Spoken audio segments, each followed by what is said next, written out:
Hello, everyone. Welcome this evening to the Arts Trust Fund public meeting. I'm Stephanie Chaikin. I'm the director of the Center for the Arts at NJCU. And welcome to this great conversation. A lot to talk about this evening and cover. And so we're going to get right started. Introducing Christine Goodman, the director of the City of Jersey City Office of Cultural Affairs. Good evening, everyone. I just wanted to start by saying thank you for everyone who has joined this meeting, for everyone who makes the time each month to come and to join in the conversation with us. We're really glad to have you here. And to NJCU, thank you for hosting this every month. This is really great that you do this for our arts community. Your whole team is fabulous, and we're glad to be having this conversation with NJCU. So I am Christine. I thought we would start tonight by having the facilitators of tonight's discussion introduce themselves. And then the agenda is going to be put into the chat and we will dive in. So Councilwoman, I'll kick it to you. Hi, good evening, everyone. I'm Mira Prinzeri, Councilwoman for Ward B. Thank you all for being with us again tonight as we continue the conversation around the Arts Fund. It's always great to see, familiar faces and new faces that are part of this conversation. So tonight we're going to be working our way through the draft ordinance that's going to be setting up the committee structure. And what we're going to do is present it in sections. We'll allow a couple of minutes for some questions. If we have to move on to the next section, just start popping your questions into the chat.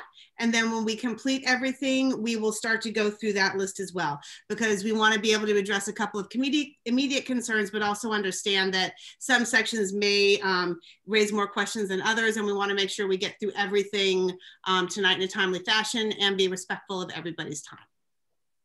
So with that, Director, I'll hand it back to you. Up next, we have the Interim Executive Director of the Jersey City Arts Council. I got him.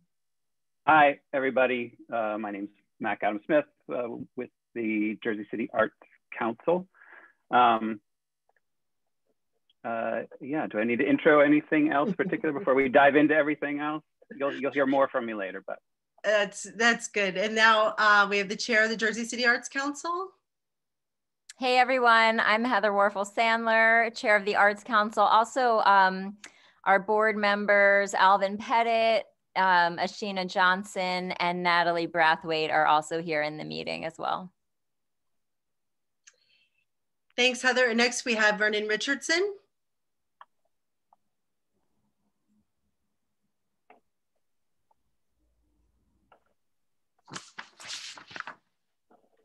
Let's get you unmuted. Yeah, that's a good thing. That would be a good thing. I'm Vernon Richardson. I'm aide to the mayor of Jersey City. Good evening, everyone. Thanks, Vernon. So as the councilwoman said, we are diving back into the ordinance creating committee structure, and we're going to piece this apart for our discussion tonight. The draft, if you are looking to follow along, you can download that at jerseycityculture.org. There is a most recent draft that has a few minor edits from the one that had been sent around earlier in the week. And that one has a few tweaks, which is the one you'll be looking at, but those edits are very minor. But again, you can download that from Jersey City Culture. The draft that we're talking about tonight, it's the culmination of the meeting that we had and follow-up discussions and feedback from the arts community. Also the revisions with input from the legal counsel on the city side and our diversity and inclusion specialists, and with the team that's facilitating tonight. So that's what we are diving into. If NJCU wants to pop up the draft, we will get into it.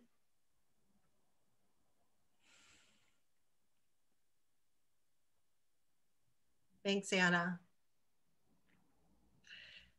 So our first part here is the introductory paragraph. It's ceremonial, and you can certainly read through it. It talks about, you know, why this trust and why it is here, why we're bringing it forward, and it also references the state statute that we are putting forth this arts fund as an offshoot of.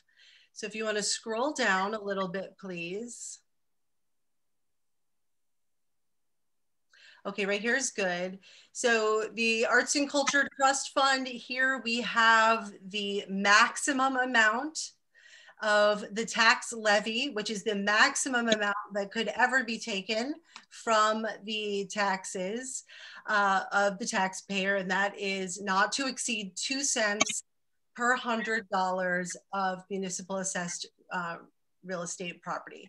So that is the maximum. And now we are putting forward the 1/4 cent per $100 of assessed value. And I'm going to kick it over to Mac Adam to talk through that. Yeah, so we had lots of conversations with the city and around this and around setting up the Arts Trust so that there would be sufficient funds in there to be able to do a round of grants after the first year of collecting. So we were always kind of working with a number of my understanding of our conversations with the city. We're working with this number of trying to get to about $1 million. And there were some rates that were put out there as estimates of what that would do, of what we would need to set that rate at to reach that number. And when we heard back from the assessor, we got a better idea of what that number actually would be at that 1/4 cent. That should generate the funds that we're looking for, which is really great, which is what we want to do. And I know might feel like there's a bit of a push to get this through really quickly, but from our understanding, the way that taxes work in Jersey City, property taxes are sent out quarterly, and the first and second quarterly tax, I don't know the phrasing for it, the tax bills have gone out to collect those taxes. And so there's a push now to get it out so that that rate is started by the 3rd quarter tax bill. When that goes out, that will retroactively collect for the first 2 quarters that we've missed, so that those funds will still be gathered.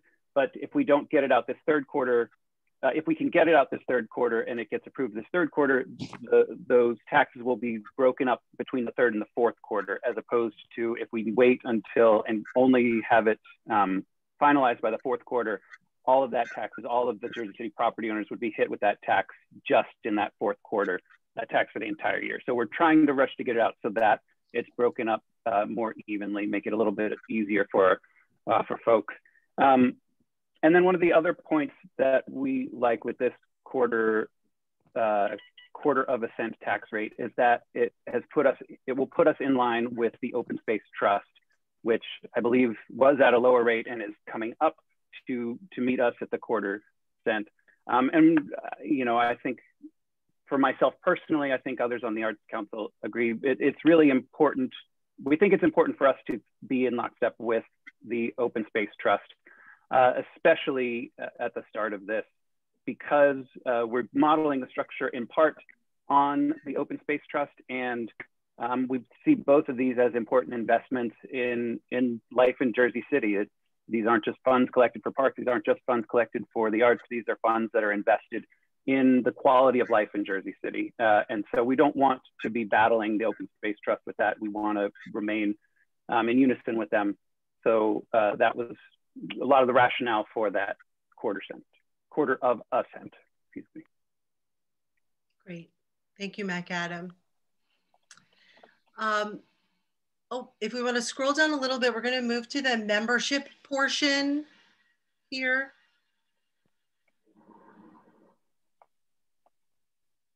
Okay. For membership, we're going to kick it over to Vernon Richardson to talk us through this section. Right. Again, good evening, everyone. So the committee itself is the primary purpose of this ordinance. This ordinance sets up a committee that will consist of a total of 10 members. 7 of them will be voting members, 3 of them will be non-voting members. They are as follows. The mayor can appoint his designee to this committee, as well as there will be 6 members representing each of the wards, wards A through Ward F, nominated to this committee. The mayor will make the selection. The council will have the ability to advise and consent on that selection. The Jersey City Director of Cultural Affairs will appoint 1 designee that will be a non-voting designee, as well as the Jersey Arts Council will have a non-voting designee. And the city council itself will have a non-voting designee at the table. In order to have, and we'll be selecting through an open nominating process, the selection of those who will serve representing the various wards to this committee. And if you would scroll up, we will also set the following provision that they need to have an appreciation of the arts, need to have, excuse me, when I say scroll up, I meant scroll down. They will have to have an appreciation of the arts. They need to have a professional expertise in the arts field, service to the public, understanding of the city population and the landscape. Those are the qualities that we're looking for folks that would serve on this committee. They will serve 2-year terms, and they will be limited to 2 terms consecutively. So that if someone were to serve 2 years and then serve another 2 years, they could, if appointed, return at a later date, but they would have to be a break in that tenure. We basically cut the city in half, north and south. So we wanted to have some institutional knowledge maintained within the committee. So the terms will be staggered. Those that represent Ward A, B, and F will start off with a 3-year term, and those representing wards C, D, and E will have a 2-year term, and then thereafter, everyone will have a 2-year term, and they will be limited to a maximum of 5 years in consecutive lineage. So you cannot serve more than 5 years consecutively. That will come into play when we talk about what happens if someone were to inherit a term of a previously nominated committee member. So if I am serving a 2-year term and I resign and someone else were to replace me at the 1-year mark, then that would be my term that they're replacing me for, so they could in turn serve 2 more terms. If they serve more than a year of my term, then they would be prohibited. That term would become their term, and they could only serve 1 additional term. It's kind of the same thinking that goes into the presidency of the United States. Whenever there's a transition midterm of the presidency. Then I will only say one other thing, because we added extra notes here. If you scroll down to number 6 here, we did add in a removal process. There is a removal process in the event that it becomes necessary to remove a member of the committee. It would take a simple majority vote of the committee, as well as a majority vote of the city council to remove that member. If anybody has any questions about that, they can ask. Otherwise, I will hand off to my next collaborator here. I think that's me. I'm just going to go over number 5 here. A voting committee member may not sit on the board or be on staff of an organization who is applying for a grant during that cycle. Members agree not to engage or enter into any contracts that pose a conflict of interest, or they shall end their tenure with the committee upon doing so. If a conflict arises, the member may be removed by a majority vote of the committee. So it's pretty standard conflict of interest that no one should be evaluating grants or deciding on funding if they have a personal vested interest in those grants, or are unable to be objective about the grant amount as a whole and influence how much competitive competing groups would get for their grants. Just want to reiterate, you know, our commitment to looking at equity as we design this whole process. This week we had a great meeting with the equity, the D&I director, Soraya Hebron from the city, and talked through and looked at, you know, equity as being more than just checking off demographics, but that within the system that we're building, we're making sure that there are opportunities for as many different kinds of people to get involved, and that we are distributing the influence and the power and the control as equitably and as broadly as possible. So that that played into this this piece here as well.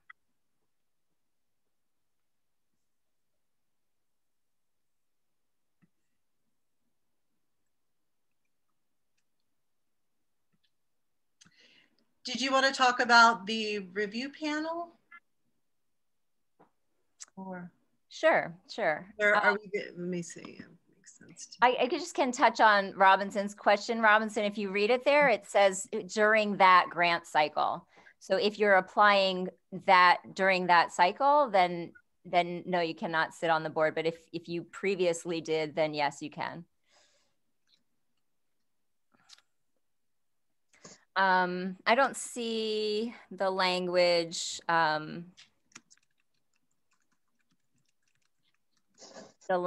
for the panel. Maybe we'll get back to it, but okay. We're now at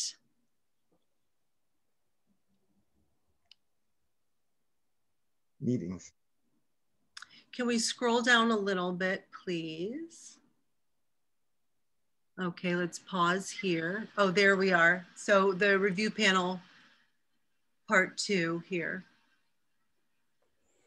Yep, the Arts and Culture Trust Fund Committee has the duty to review, prioritize, and evaluate projects and applications for funding from the Arts and Culture Trust Fund. The grant review panel shall review and evaluate grant applications and submit its recommendations to the Arts and Culture Trust Fund Committee. The Arts and Culture Trust Fund Committee shall make the final decision and evaluations regarding approval or denial of grant applications. So the panel is more arts focused. These will be arts experts who are qualified to evaluate the artistic merit of the applications, and they will score or rank the applications and then make those recommendations to the committee. So I know it's been a lot of language, but we're just gonna kind of nail that in now, that applications first go to the review panel, and then the trust fund committee is the final, makes the final say on the funding.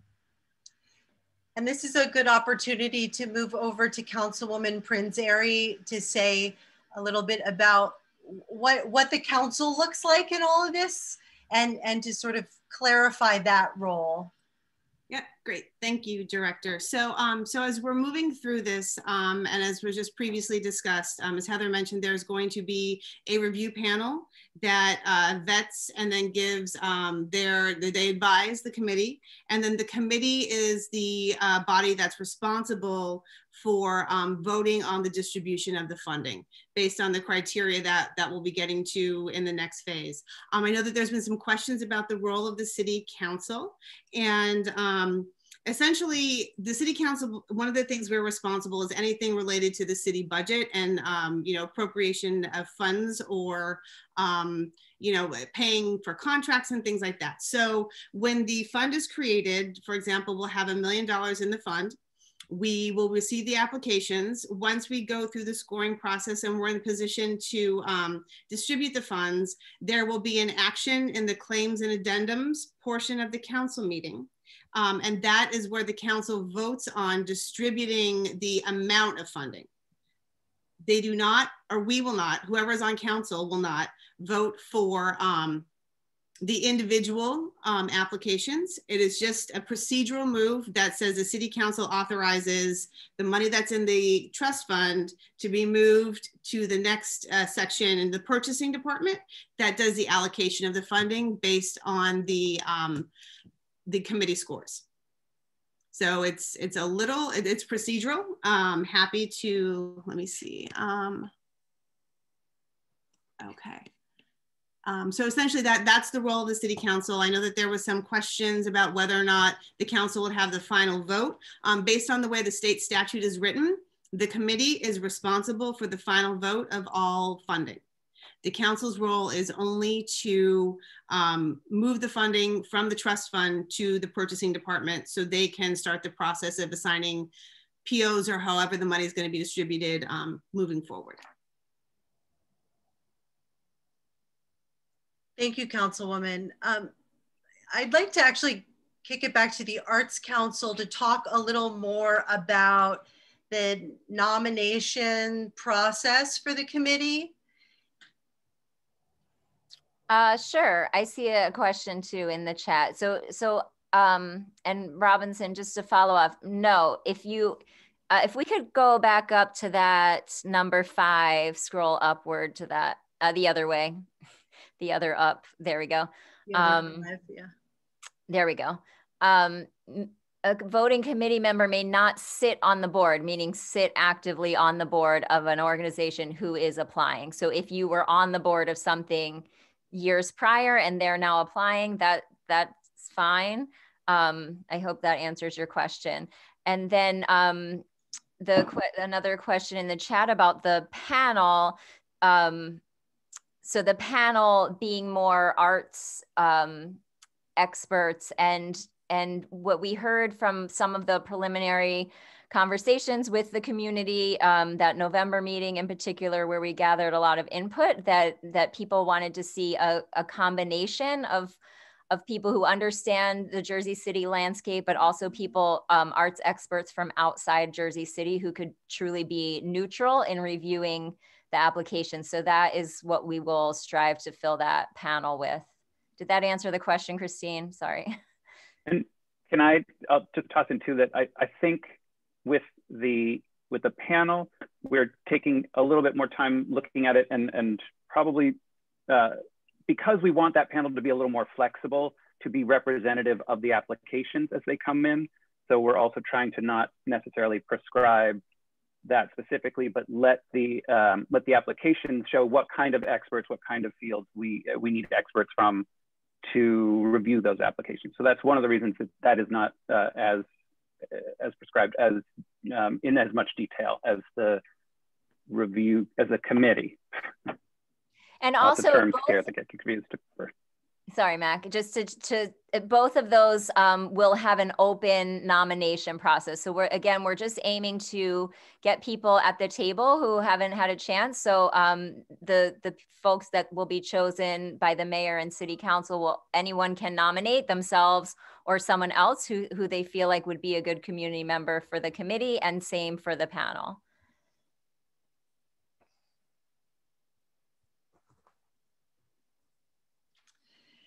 So further down here, can we scroll down just a little bit?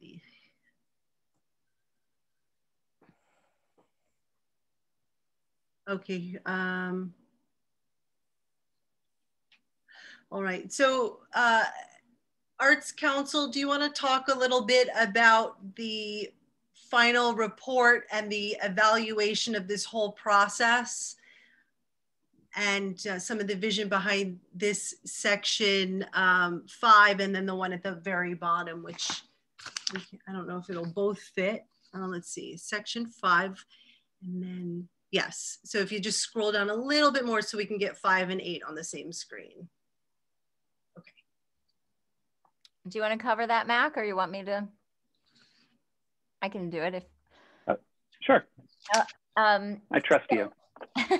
So the committee shall draft a final report at the close of the granting cycle regarding all approved or denied applications, evaluation applications, and distribution of funds to applicants and any other information the committee may deem appropriate.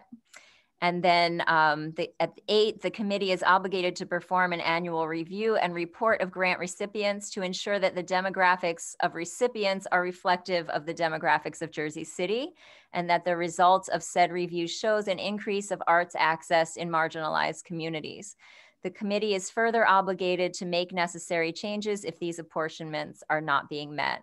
So both of these we just felt like should be included in the ordinance to just make sure that we have a commitment that we will review and assess. We do expect that, you know, in these first couple of years, we'll have to make tweaks as we go. And so we want to make sure that it's built in that we're reviewing. And, you know, this is tax money, and someone did ask in the chat here about if the organization or the programming has to benefit the Jersey City community directly. You know, that is one of the goals, and we'll be diving deeper into the goals at our next meeting.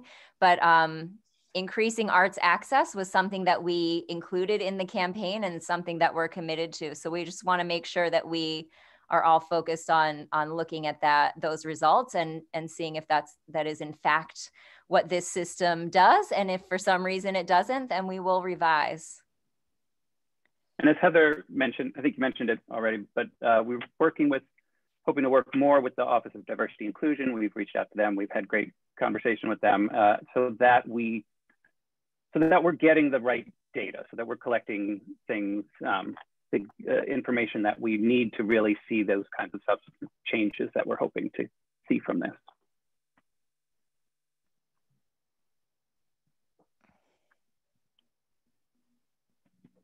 So we have reached the end of the sections that we wanted to dive into a little greater, and we can open it up for community discussion unless there's somebody on the presentation end. Did I miss anything? Is there anything you want to add in before we? All right, you good? Okay, so we can open it up for comments, questions.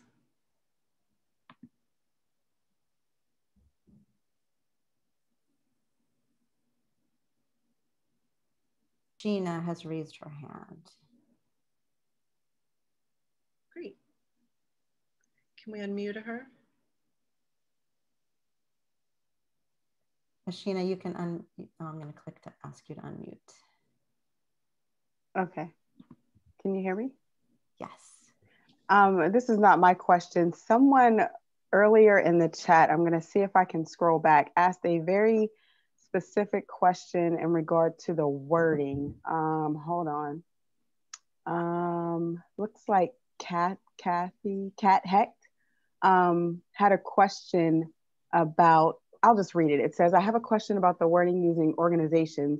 This is the exact line I'm talking about. In the November 2020 general election, the voters of the city voted to approve an arts, culture, and trust fund to create funding sources for arts organizations in the city. The original question we voted on did not use that in the wording. I worry it will lessen individual arts having the same access as arts organizations. Can someone answer that question for her? Yeah, absolutely. We found it and we circled it, and I think we will make that change. That was a good catch. And one other comment too, as we move through the process, once we do the draft agenda, oftentimes ordinance, we will also have a definitions included within the body of the ordinance. And I think that once we get to a place where we feel really good about the draft, we can have that as part of the next conversation, just so all the terms are clear and it's very straightforward. But that's common practice, but we figured better to hash this out first than start adding and deleting and making definitions for things that may or may not go in the final version.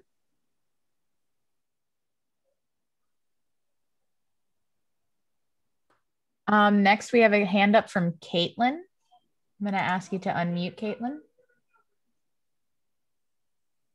Hi, everybody. My name's Caitlin, and I'm making dinner as we have this meeting. And I'm very happy to be with you all.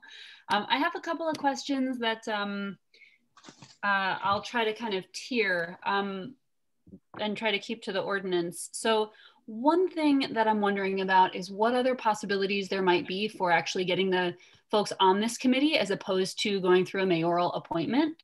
I remember from a meeting we had earlier this month that the mayor expressed that he is open to not being the person that appoints those committee members. And that's something that I would like to either hear a little bit more about or see what other options might be possible there.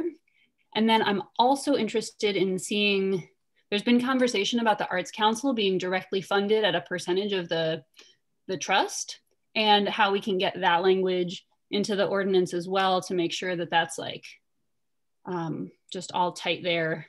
And then a couple of other shorter questions maybe. Is there a percentage of the trust that has to be spent annually? Is that something that's been considered, and like the pros and cons around that? And if there are maximum amounts or percentages like per organization or per person that would be distributed annually from the fund, I'm curious about that. And then I also remember the mayor speaking to this point that, like, as a rule, the city will not be able to access Arts Trust dollars for arts related projects. And I also wonder if that language is like already in the ordinance, or if that's something that we could add to make sure that this is like really hitting the nonprofits, for-profits, and independent artists. So I think that was like 4 or 5 questions, which I can like re-bullet point at any time, but those are the things that I'm especially curious about at this point. I can start with one, and then I think I'll have to flip over to you, Mira or Christine, but just correct me if I'm wrong. There will have to be another ordinance to build the mechanism. So this ordinance is specific to the committee. So those details about the percentages and eligibility and other things like that will come in a later ordinance, which we will try our best to do the same process with, show it, get input, revise, and then show it again. So that's why things like that are not included here. And I don't know if you want to add anything to that. Anything not covered by that next ordinance too would be in the committee's work to determine what those categories are. And one of the reasons why we separate out what is set up via ordinance versus what's the committee work is when you put something into ordinance, it's in the city code. So anytime you want to make a change, you have to do a new draft, and then it has to go to first and second read. So for example, so the standards or the guidelines for the committee would make sense in a document that would only need to be changed by resolution, meaning they would make the drafts and edits, it would go to council, and the council would vote it up or down. I will use the forestry standards as the perfect example of that. So Chapter 321 is our shade tree and city tree ordinance. We have permits, fees, some other specifications within the ordinance, and then the ordinance refers back to the manual. So the manual is also part of the city code, meaning it's part of the city laws. But there are 2 different mechanisms to make those changes. So with some of the things, you're gonna want some flexibility, especially in the first 3 years as we're working and moving through this process. So, and all of these documents, you know, we're gonna be sharing with the broader arts community. Like we keep saying, we're working on what could potentially be a really great model for the state. So we're just gonna kind of take our time, gather the input, and make sure we get things as right as possible. So I hope that answers those questions. And I will chime in as far as the apolitical selection of the committee. What we've done throughout this process is try to relinquish as much of the control of the selection of what is art and what is valuable art from the political process. That will be something that will be selected by the art community as a whole. We'll have an art review panel that will decide the value of a particular project or a potential event or effort. However, when it comes to the committee itself, which is actually allocating funds, it needs to keep in mind what we talked about earlier, a matter of diversity. It needs to make sure that there's equity across the city as well. And ultimately, the government of Jersey City is best positioned to say, we're going to allocate these funds for this, but we're not going to get involved with the selection or the value of an individual piece. But I would also ask of you if there is some way that you think that we can better constitute this committee. I'd love to hear that, because this is the stage where we need to hear that.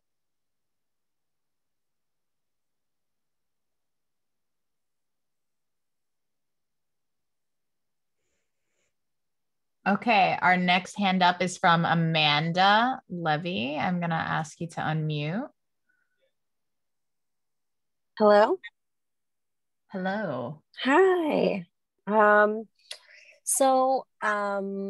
I am relatively new to these meetings, but I did attend the last one, and I sort of wanted to follow up with, there was a larger discussion about how the committees are formed and how the panel is formed. And the only thing that I'm a little concerned about, because I remember at the last meeting, we talked about the idea that the format and the structure of this is kind of standard practice, the committee and then the panel.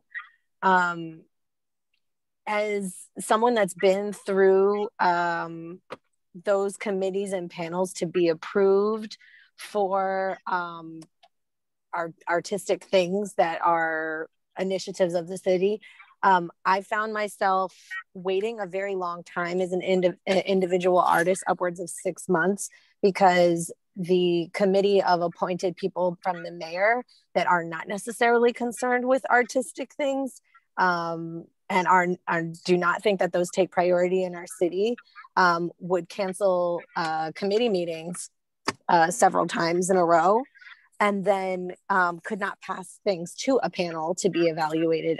So my question is, how are we creating checks and balances to make sure there's a steady pace rather than a really long point of inactivity and then trying to flush money in at the last minute to fulfill initiatives at the end of the year?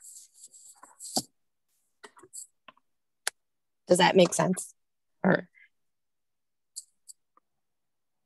well, I will chime in as far as my perspective on this is that for this first cycle, this first time, we're going to be hard pressed to avoid that, because we didn't collect the funds in the first year, in the first quarter or the second quarter, and we're only collecting it in the third and the fourth, right? So we can't, a committee can't decide to allocate funds from the first and second quarter. They're just going to have to wait till the funds start coming in and then start making some judgment, right? So the first year, I think we're going to be hard pressed to avoid the situation you're talking about. However, once we're up and running, I would say that we shouldn't have that kind of problem after that, because we're going to be getting the funds in over the course of a year, right? Mm-hmm. Yeah. Oh, okay. Yeah, I mean, but like I said with the other question, if you have any suggestions as to how to lubricate that process to make it a little bit more, fluid and rapid fire, I know we would love to hear any ideas on that. Sure. I think what was missing in general was accountability between the two groups. It's clear that a panel of artists or people that are qualified to critique or discern on who gets a grant. It's clear that that's where their passions lie, that's where their priorities lie. But it seems to get stuck very very early in the pipeline by people that don't necessarily find those initiatives to be of importance, of time sensitivity, things like that. I do know that as far as how things get managed with arts programs, even on a city or countywide level, very many arts programs or the funding for that gets overlooked, or somebody's waiting, and then pretty soon the end of the year comes by, and then we're trying to flush everybody with cash for programs that we have. It's just something I've noticed in nonprofits and grants and funding for the arts in general when applying for those things. So I'm trying to just raise concern and awareness about having a checks and balance or accountability on a real pace once the funds are there. I'm not really holding anybody to anything before we have the funds, but yeah. I've been a part of trying to get approved for things that have funding and I just get stuck for upwards of 6 months. So I was just concerned.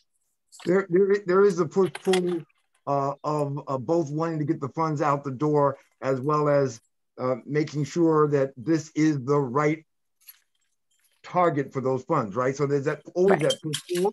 I would suggest that as we move forward with the nominating process, that you remain just as vigilant as you are today to make sure that you question the folks that are going to be a part of this, right? This will be have to go before council for approval. Be a part of that process, and speak your mind then and there. Make sure those who are up for nomination hear what you're saying, and then hold them, hold them and those who chose them accountable for their action. The other thing that I would add to that, oh, sorry, Mac Adam, is that when the schedule for the granting and the re-granting process would be part of the standards and manual for the committee to follow. And this would also have to sync up with the city purchasing department, and they also have certain rules and regulations about what parts, like they did, not to get too into the weeds about it, but starting toward the end of November, there's no more purchasing for the city, so they can reconcile the end of the year. So there's also some of these things on the back end that we'll need to consider as we're rolling out funding.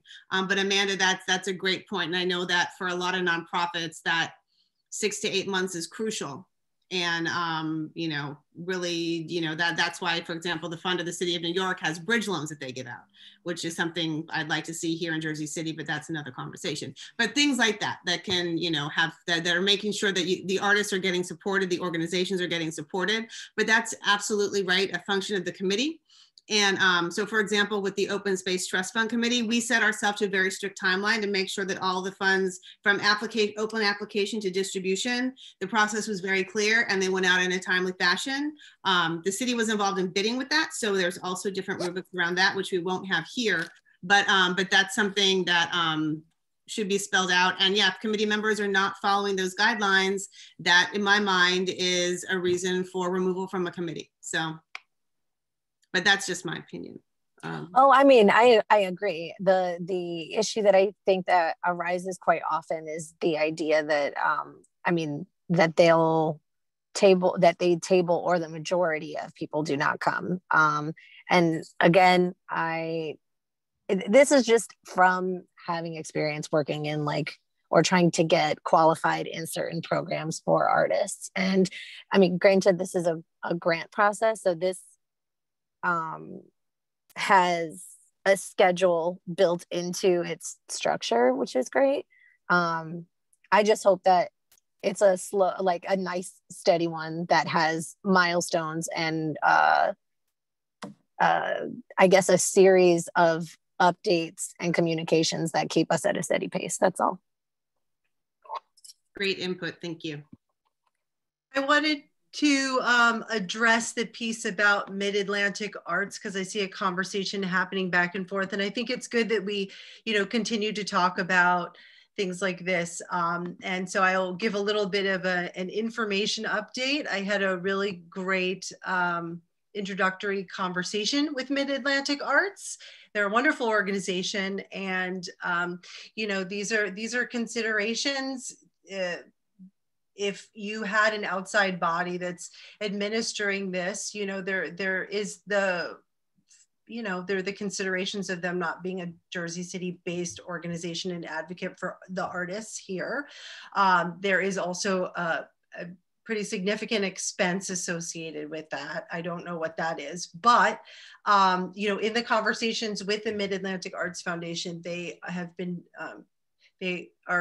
would love to be a thought partner. And I think there's certainly room to have further conversations around how they can be a part of this process or help this process or be a thought partner in this process or share some of the work that they've been doing around access to the arts as well. So there's a lot of opportunity there. So, and it could look a lot of different ways.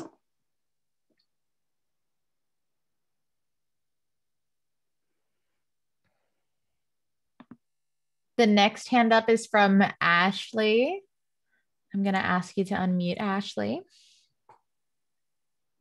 Hi, everybody. It's good to be back. It's my second time here, so I'm excited. I'm with Jersey City Theater Center, the Associate Artistic Director there. And I was still interested, and I would love to hear from Heather when you're talking about, you had conversations about equity and like how to make the, as far as the choosing process more equitable, and also like possibly nominations, because I was interested because I know Vernon was saying something about, you know, also equity and like choosing the panel, the nominees and everything. And I just like, I'm still kind of new to Jersey City. So when I learned about the history of Jersey City and the communities, I do understand like people of color are often the ones that are not having access to like wealth, money, grants, programming and all that stuff. So like, I just want to make sure like the money is getting invested within the community and make sure people of color are also being, you know, not just a check off the box, but like a meaningful experience and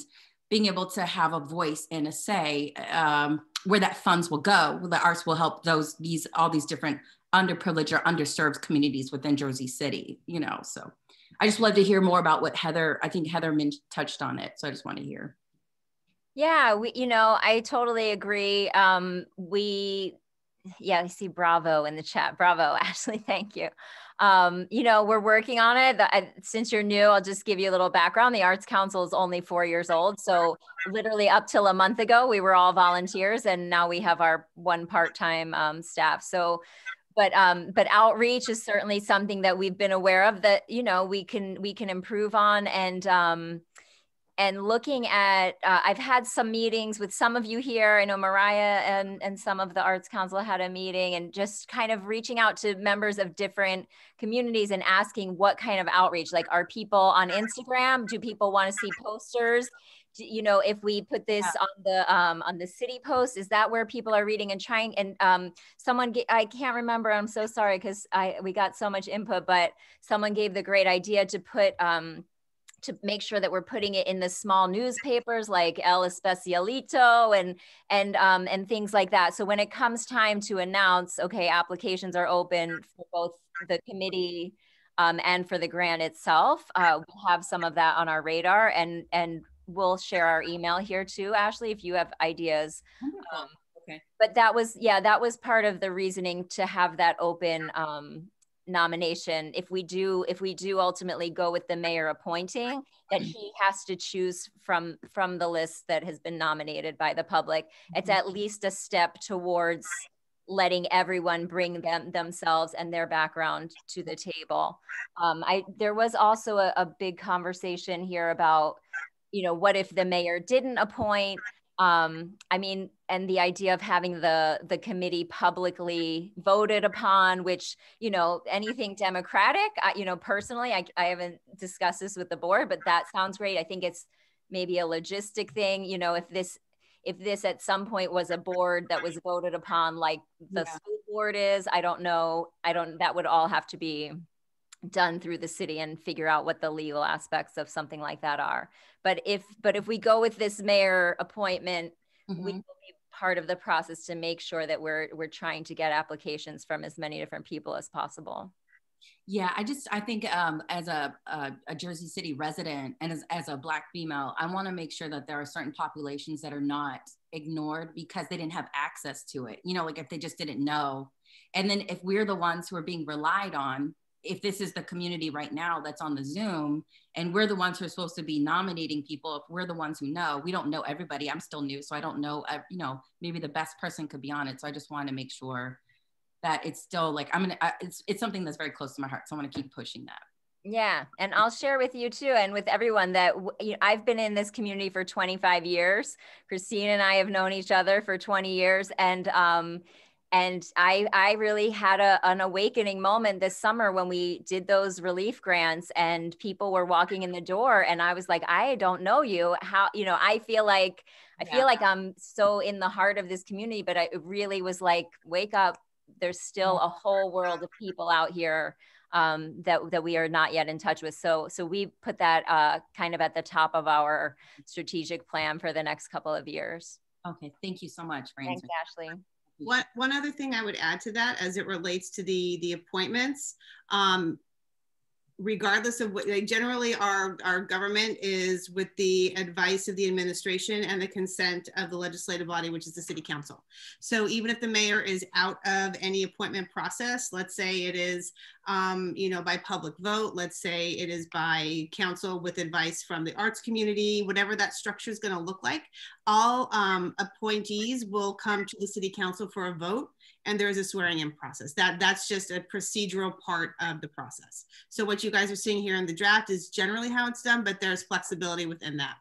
You know, I've been in parts of a couple of different nominating committees when it comes to different organizations, and there's no one perfect way, but the best way we can do is to utilize all of our resources to get the word out. Agreed 100%. Thank you. And can I add, Councilwoman, please correct me if I'm wrong, but I believe however the committee ultimately is selected, it will be, their meetings will be available, it will be matter to public record. So the public will have access to the decision-making process through that as well. Absolutely. So the way that the state legislation is written, all of these will be open public meetings. And essentially what that means is within a certain number of days in advance of the meeting, there's a notification that's sent out in the papers, on the city website. Obviously, we would like everyone to share that information. And like currently right now, they're all via Zoom or Microsoft Teams. In the future, they will probably move back into either City Hall or Annex 4 in the hub, depending on where the committee decides they're going to meet. But the public will have full access to the meetings, full access to the minutes. You know, and those will also be posted on the city website. And that's general procedure for the majority of our committees and commissions. So there will be full, open, public transparency. You know, obviously with some of the applications, we might have to consider redacting information because that's personal citizen information that should not be shared publicly, but we'll be managing through that too.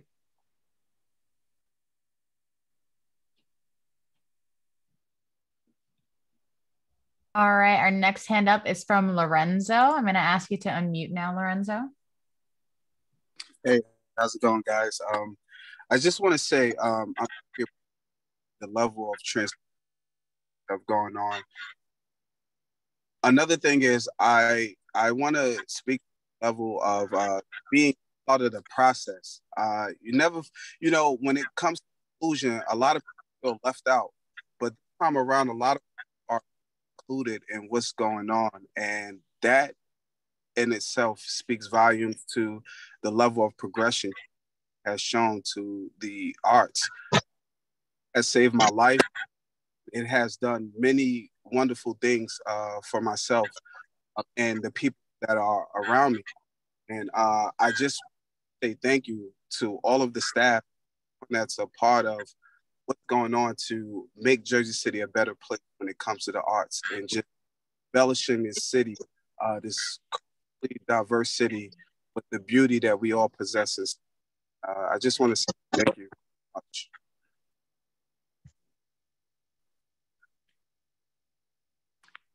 Thank you.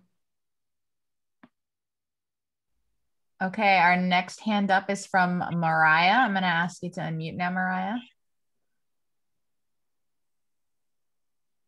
Hi, everybody. I have like a question. I don't know if we touched on this. I feel like we touched on it briefly before.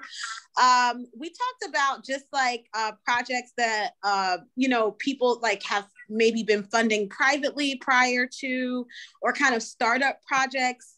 And I just was kind of curious, specifically as far as like, I know we talked about the process and how we plan to like make it more equitable via the committee process, but how about like the allocation of funding? Like, is there a certain amount going toward new projects, new initiatives in Ward F, new organizations that, you know, have prior been privately, like, you know, funded out of pocket by the organizers? Is there like a certain amount of the funding kind of being allocated to kind of start up some of these programs that have been present in, you know, like the downtown area, and we don't have, you know, up in even in West Side and you know, in Ward F and in the Heights, you know, we don't typically have access to as much of the culture that we see in the downtown area. So is there a certain amount is that something that we see happening as a goal, like maybe a certain amount of money allocated to startup projects? Mariah, I will say that we, and this answer is also a part of a question that was asked earlier when we talked about equity.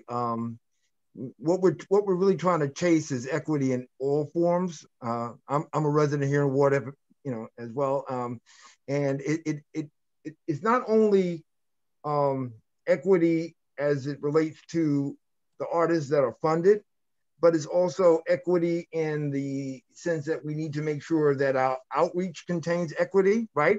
Absolutely. Right. We need to, and this has been subject of conversations we've had. We need to concern ourselves with which communities are being serviced by the art that would come out of this. So absolutely, that's exactly what I'm talking about. Like, you know, initiatives to serve the Ward F community. There's no theater for kids. There's no arts for kids at all. And I'm 28 years old, and I'm lucky to have gone to St. Dom's. So okay. I had a proximity to downtown Jersey City, but I'm from Dwight. So, you know, my neighbors didn't have the same opportunity to, like, we had this conversation before, but you know, I was just wondering if that's something that we could consider, maybe allocating a certain amount to folks that are just have been trying to start something up in Ward F. Because there's a lot of people that would be on board for that. Like, I know tons of people that have been trying. I myself have been trying in Ward F to start something, to establish something specifically for children and for the youth and for artists, you know, and it would be lovely to know that we have some initiatives, not just in my ward, but in the Heights, on West Side. Like, it's literally, you know, I feel like the arts district is such a small district. And if you have no proximity to that part of our city, then you don't even know that it exists. And, you know, that's what we're trying to, I think that's what the purpose of all of us gathering here, we're trying to change that. One of the things that we have built into this is representation by ward, so that we can make sure that we have the equity and the money is spread out across the city. I will say what I said to the other person earlier is that you watch who is appointed to represent you, and then you make sure you stay on them about it as well. That being said, you know, we would be in violation of both state and federal law if we set up some sort of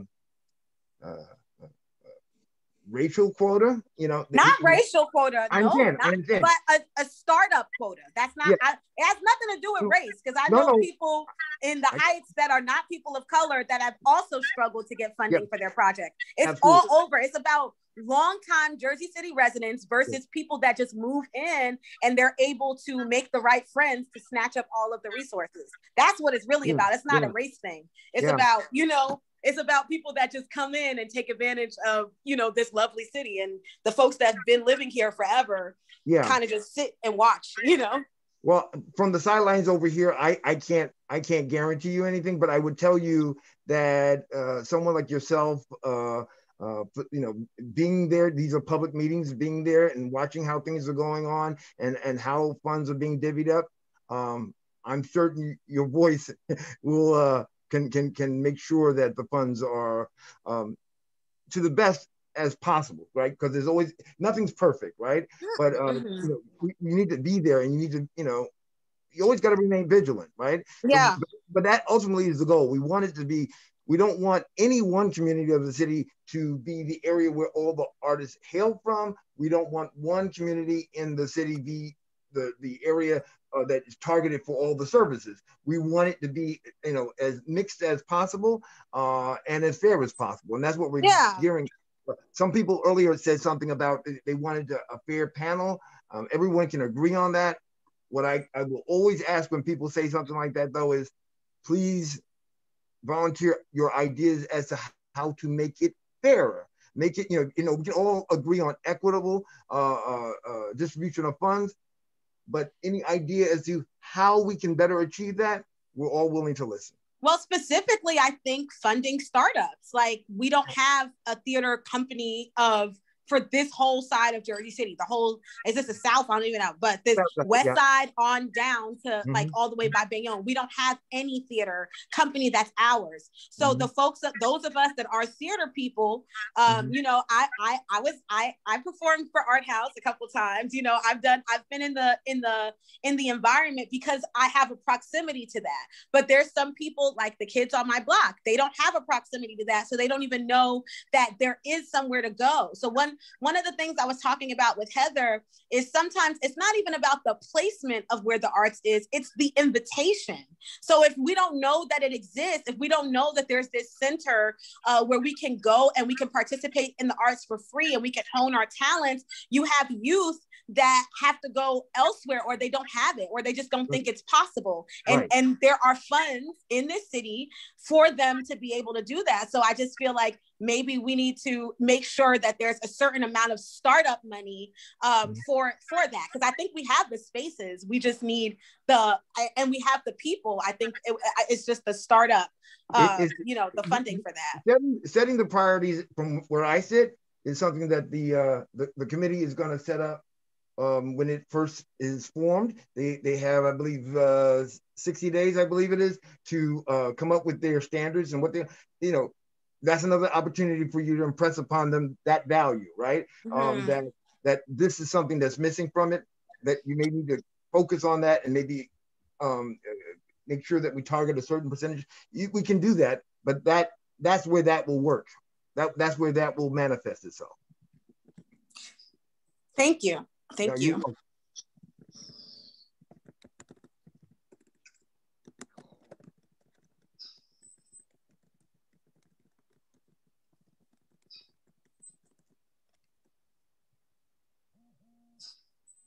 Currently, it looks like there are no more hands raised, but there are questions in the chat. There's a question from Caitlin. Will there be public meetings about the plans the committee pulls together?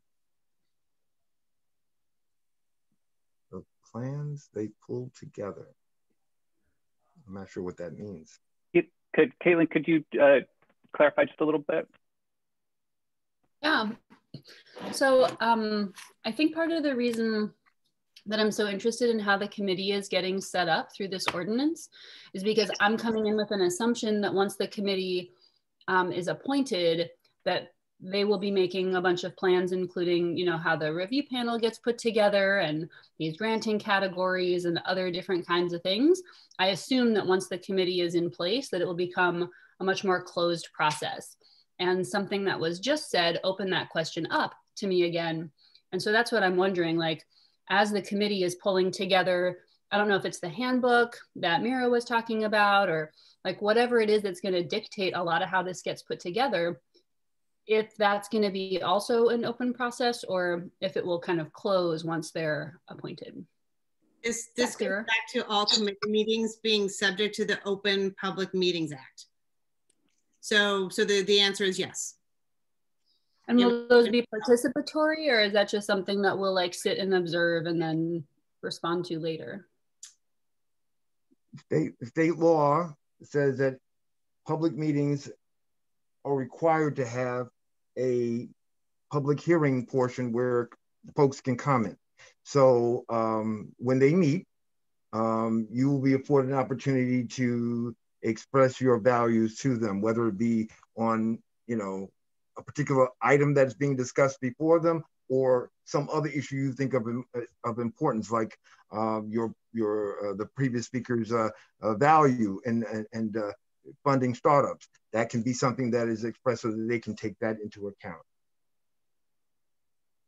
Okay, yeah, thank you for that explanation. And I guess what I just want to say about that is that it seems like at this point, there's a lot of opportunity to kind of take care of some of these things rather than waiting until later when the process becomes more closed. And, you know, that's part of my interest in being so involved at this point and, you know, helping to activate the people that I'm in touch with as well, so that it's not like the vigilance in the future, Mr. Richardson, that you're talking about, like, absolutely. But like, I think this is also one of those moments, and it's really great to see everybody here raising their questions and their points.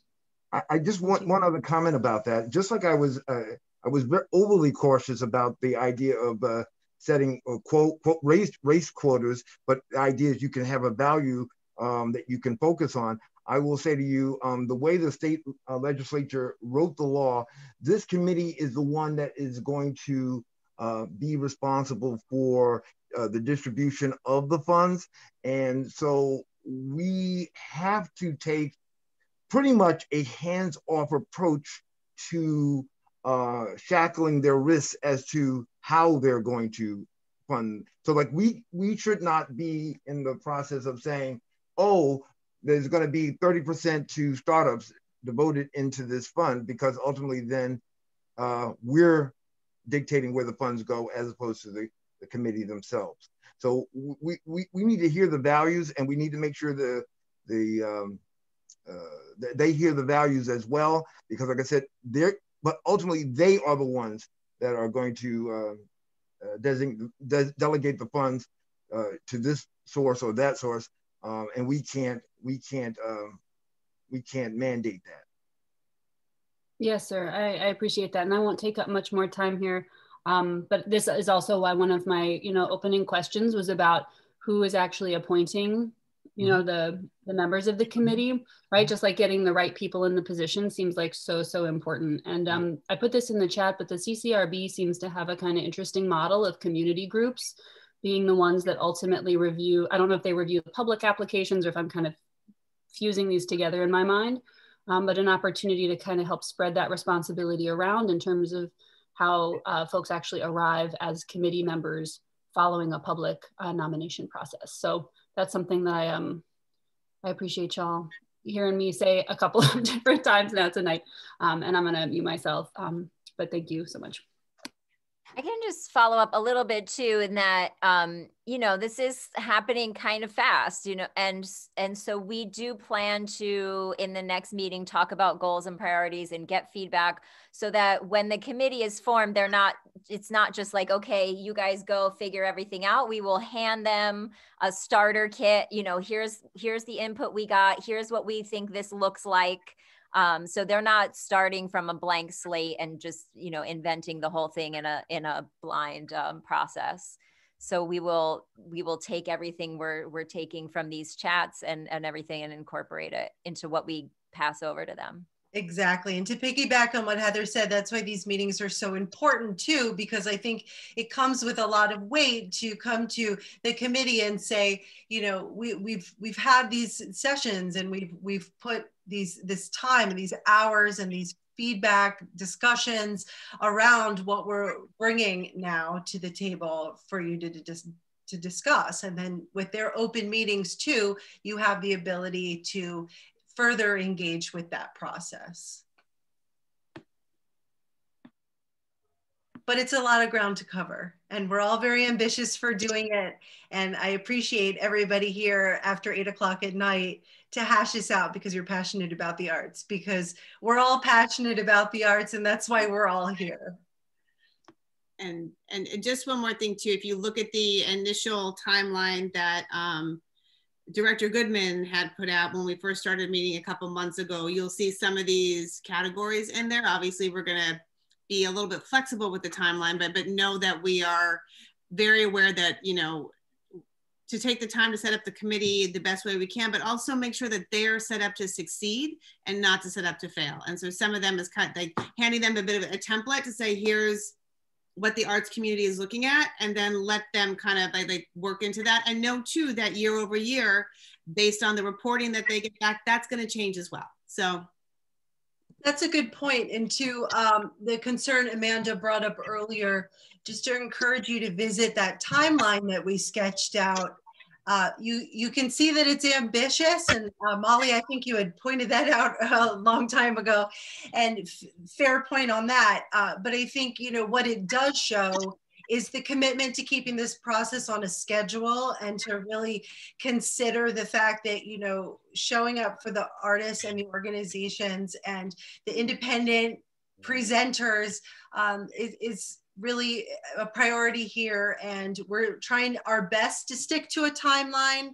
And the other side of that is we're also creating the process while we're trying to stick to the timeline. So that's why, you know, we have some meetings where it's, you know, a lot of information, and then we try and figure out, okay, how can we revisit this to make sure that people have ample opportunity to comment? And that's also why this meeting, we went back to the committee, right? Because we heard it was a lot to take in. And, you know, again, there's that timeline. We want to stick to it. We don't want things to falter and to kind of fall by the wayside. But then we also want to be thoughtful about the process and thorough. So as Heather said, next week we are going to next week. Look, see, very ambitious. Next week. At the next meeting, which we will set, we will talk about the goals and the priorities, and really start digging into the meat of that. Okay, looks like we have a hand up from Eric Nadler. I'm going to ask you to unmute. Hey guys. Thanks for this awesome meeting. I really appreciate everybody's time. I asked something similar, I think, at the last meeting, and now seems like the more appropriate time to maybe address it a little bit. And it is about the formation of the committee. I think just, you know, what prompted me to raise my hand is like the indication that perhaps like it's a good idea to sort of like go through the comments that came in the chat today. And that's all well and good and a great idea. And I'm sure like other exercises that would yield similar things, like polls and things like that, and outreach. I just want to, I guess, suggest and ask about the formation of the committee and how much involvement might be from the different communities before even the committee is sort of set in place, like even the definition of the committee and how it's going to operate and like what realms of operation it's going to focus on and things like that. I mean, all of that will, with a good amount of knowledge ahead of time, I think it'll be beneficial for the city and in each community to see that there's, you know, significant sort of gathering of information ahead of time before the committee's formed. So I'm not sure about the best way to do that exactly, but for example, like rather than just having sort of like a hand questions that are sort of like, you know, in some ways may sort of like color the results or whatever, maybe an opportunity to sort of like actually get proposals that are like in and around, for example, like what came up today, right? A theater program on the West Side, right? Or things like that. Like a significant thought has to be put into sort of like how that might roll out, where it might be, who might be involved from the community, making sure it's, you know, all driven from the community. So how could that happen and be reflected in the community? Well, a bunch of that work really, I would suggest, and I guess ask for feedback on from the folks here, that people be given the opportunity to really like form those ideas, find those people. Really, you know, if it's going to be driven from the needs of the community, an opportunity has to happen before this committee is set up in order to really like have that committee formed and shaped and sort of have their overall mission formed. in a way that is informed from the communities. So that's I guess if anybody had a comment on that, or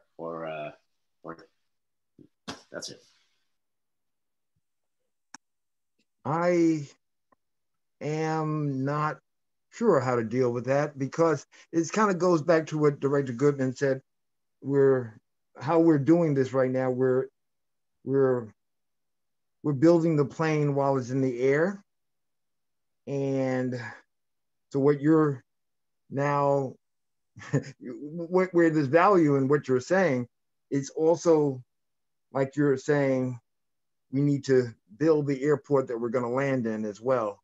Wow, that just, wow. I mean, I don't know, but yeah, but what you're saying is fair.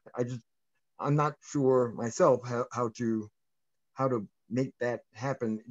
Do you have any specific ideas as to how we could achieve that?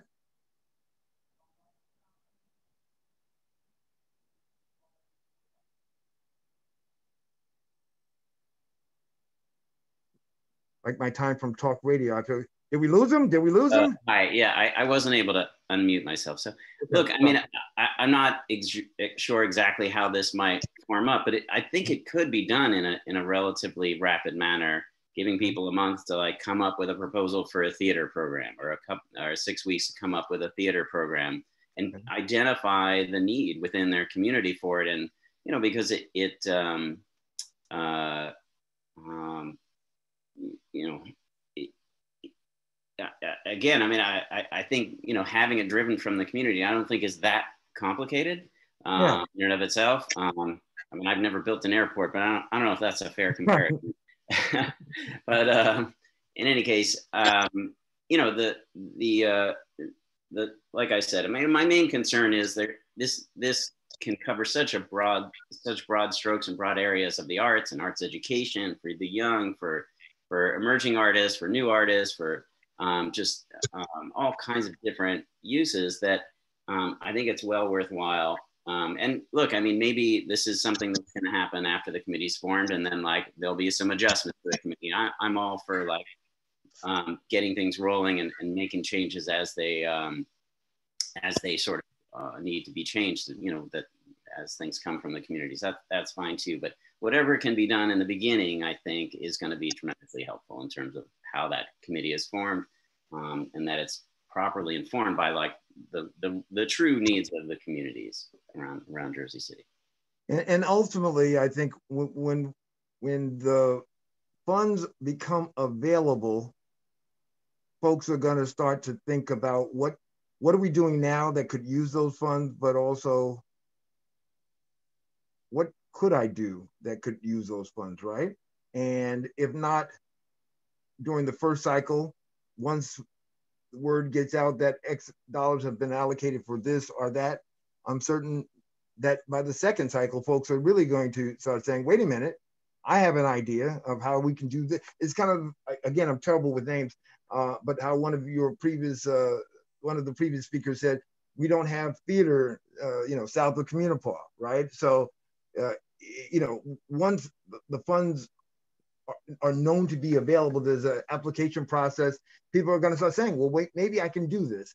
And if not in the first cycle, the second cycle, you know, beforehand, I think that energy will develop. I'd like to chime in too. Like, I think, Eric, what you're saying is great. And I think everyone can start doing their research right now of like, what's missing. Look at the cultural assets map and see what's lacking. I see some connections being made in the chat, which always makes me super happy. Like, hey, I'm a theater person, reach out to me, let's connect.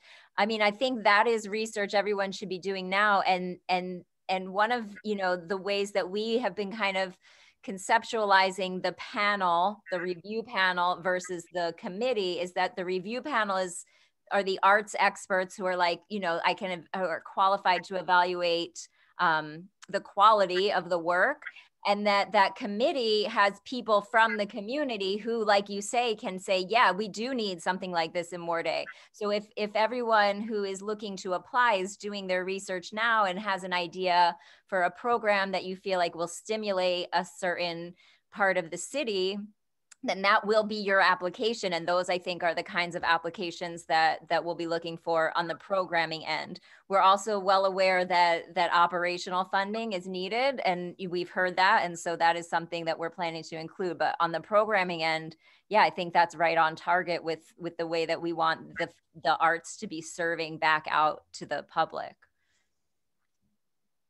Can I add to that? I think where we'll get more into goals. We haven't really dived into goals yet, which we'll do over the next meeting, but that this is a fund that we will have every year, you know, knock on wood, every year. And that those priorities, I think as part of that, could potentially be flexible, where it's like, okay, initially we want to maybe invest here, but maybe after a couple years, we see that there is a new need, and that can be adjusted. So that's something too that we can look at as we're playing with goals going forward.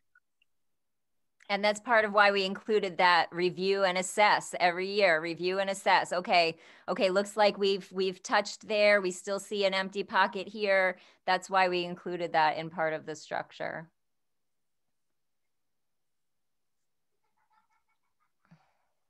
Okay, it looks like there's time for one more question. There's a question that people want answered in the chat. It says, we see that museum curation and historical preservation are listed as possible funding recipients. Although this might be part of the state statute, how do we make sure that the city does not dip into the resource to create/maintain historical sites or the Jersey City Art Museum /Pathside building projects?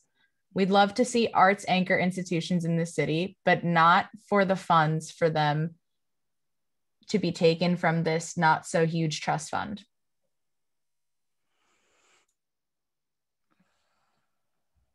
The mayor at one of the meetings we had recently said that the intention is not to have the city basically raid these funds. As part of the follow-up ordinance to this is where we're going to outline the priorities of distribution, you know, the mechanism for distribution. I'm certain that that will be a part of that ordinance, and you can just make sure that you hold us to that part of the distribution ordinances will be that the city won't be able to do that, so that any future mayor wouldn't be able to do that as well.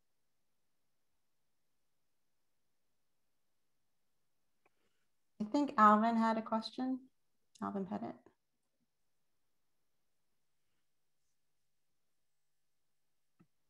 You mean in the chat or a raised hand? Raised hand. Okay. I do not see a raised hand, but I'm going to ask Alvin to unmute. Please unmute if you have a question. Okay, no, I just had a statement in response to the outreach that a lot of people are bringing up tonight. And I know one of the things that we discussed that I wanted to bring up was that as far as reaching out to the committee people of each community, you know, because the committee people could be very useful in getting out the words to their particular districts and to let them know that we're out here, let them know that about the funding, because some people may not even, a lot of people will not know about this initially. And like the gentleman said prior, once they see people getting money, then organically people will start to gravitate towards it and come up with different ideas of how to best allocate those funds. But like I said, reaching out to committee people, block associations, I think that's one of the best ways to really get the word out in more of a grounds roots way. That's all. Awesome. I want to just put out there one thing before Christine closes the evening, that we are going to, on the 23rd, there was a question about professional development and questions about grant writing and some other things that supporting our community. We will be having a professional development call on March 23rd. So forthcoming the topic and the speaker, but please save the date, March 23rd. at the same time. Any closing, Christine? Thanks, Stephanie. So just a couple things, you know, Kat, we haven't said specifically in the timeline where the committee nominations happen, because right now we're, you know, focused on getting this ordinance finalized, which has to go through 2 council meetings. So, you know, we will continue to push out that information. The Arts Council has been great at putting out updates, and the jerseycityculture.org also has those updates. And then Deep Space, to your earlier comment, question, which Vernon had addressed really nicely. I'll just build on that to say our next meeting, we will be breaking out those grant categories and priorities, the goals and the eligibility. So the hope is, you know, in this next step, a lot of that is addressed as well. And in the meantime, I'm going to put my email in the chat as well. You can always feel free to reach out. And thank you, everyone. Thank you for your thoughtful responses and comments and questions. Thank you for coming here for this series of meetings. And please do feel free to follow up with emails. And thank you again to NJCU that so generously creates this space for us to connect, even with COVID. So I hope everybody stays safe, stays healthy, and stays creative. And we will see you very soon. All right. Take care. Have a good night. Thanks, everybody.